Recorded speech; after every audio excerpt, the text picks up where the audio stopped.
Good morning, Captain Jim Choi, CHOI, Sunnyvale. Hold on. We're not there. All right.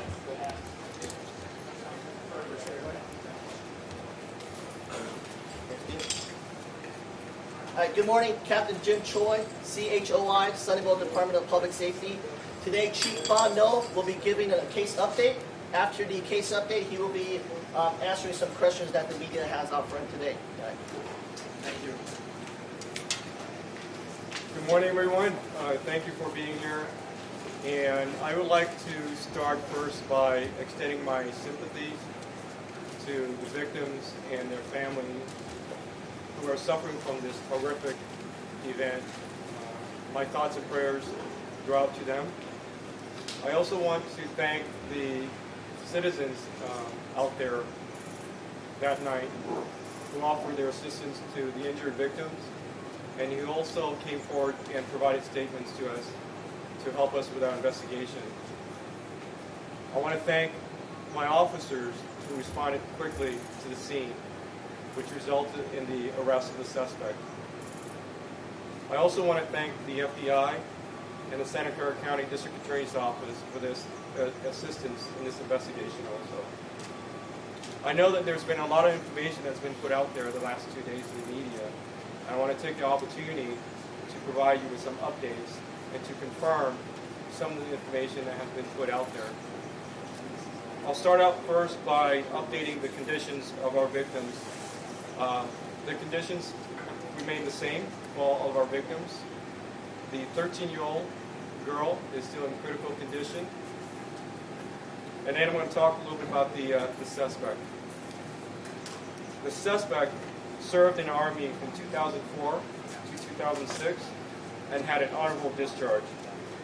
He was also in the Army Reserves from 2006 to 2008. He has no criminal history and has been working as a Department of Defense contractor as a finance auditor. The only contact that he had with the Sunnyvale Department of Public Safety was when he reported a lost item in February of 2018.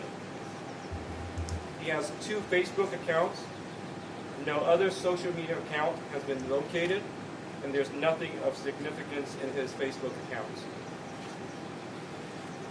The only weapon that he possessed was a disassembled and inoperable shotgun that was located in the trunk of his vehicle.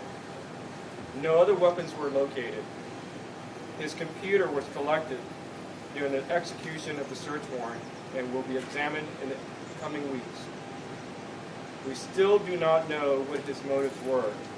The only thing that we can confirm at this time is that on the day of the incident, he had picked up some food and was on his way to deliver the food to his Bible study group.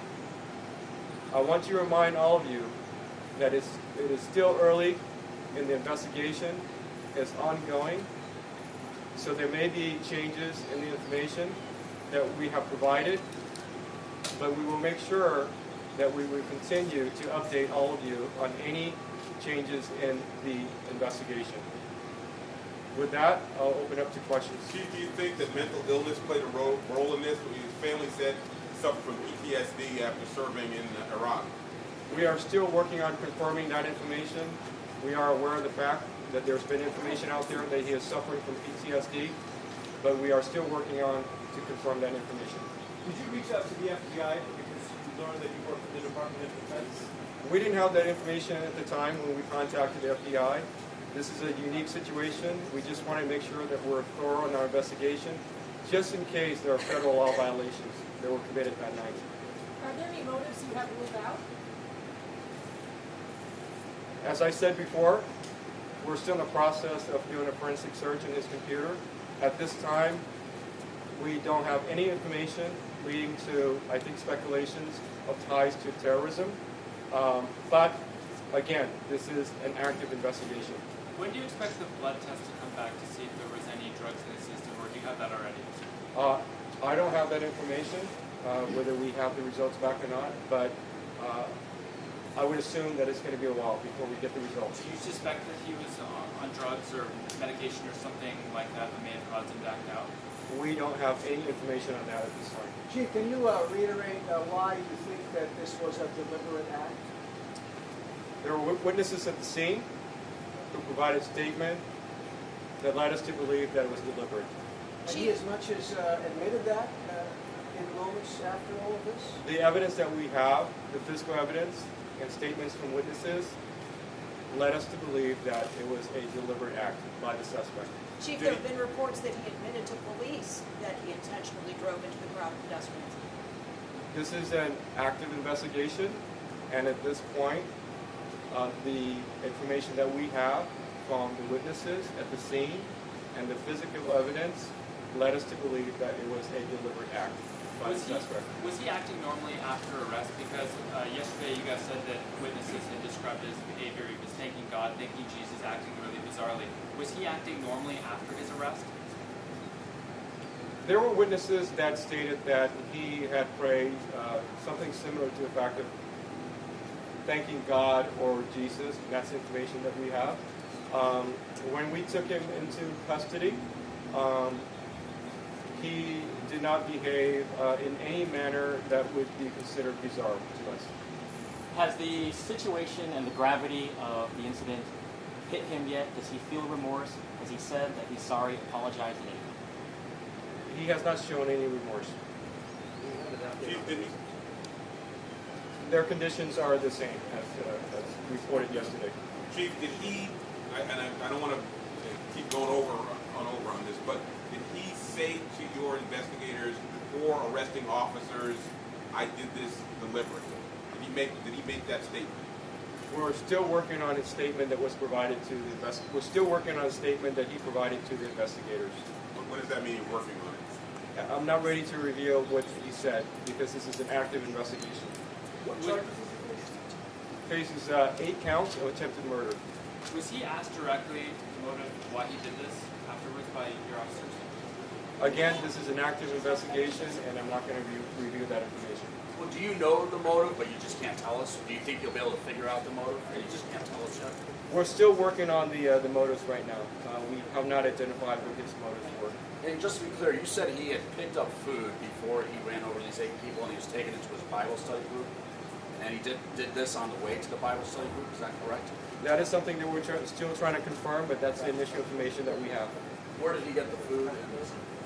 I don't have that information. His family sometimes said that when he was off his medications for his PTSD, that he acted in an odd manner. Was he given his medication shortly after this? I don't have that information. Chief, Did the he have FBI any has trouble- said it would step up its role in this if there's any indication that a federal crime had occurred here, like a hate crime, anything in that you can share with us? At this time, our department is still the lead agency. There are no federal law violations that we have identified with this incident. We're going to have time for just one more question, unfortunately, due to timing here. Was he still working or any issues at work you're aware of? And did he work during the day of this incident? I don't have that information. And what makes you confident this was not domestic terrorism? And was this a situation of suicide by cop? I would say, I didn't say that I was confident. What I said was that at this time, there's no indication of any ties to terrorism. Was he? How long did he stay in his vehicle for afterwards, and where did police locate him? The officers located him outside of his vehicle. And so, do you have any indication of what he did between the time of the crash and when an officer showed up, and how long was that? I don't have that information. All right, thank you, everyone. I appreciate it. If you have any follow-up question, please contact me, the Public Information Officer, Captain Jim Choi, 408-401-9471. Thank you guys very much. Can you spell his name and give his title? Yeah. Yes, my name is Fan No. First name is spelled P-H-A-N. P is in Paul. Last name is No, N-G-O. And I'm the Chief of the Department of Public Safety in Sunnyvale. Thank you. Thank you all. Thank you. Thank you, sir.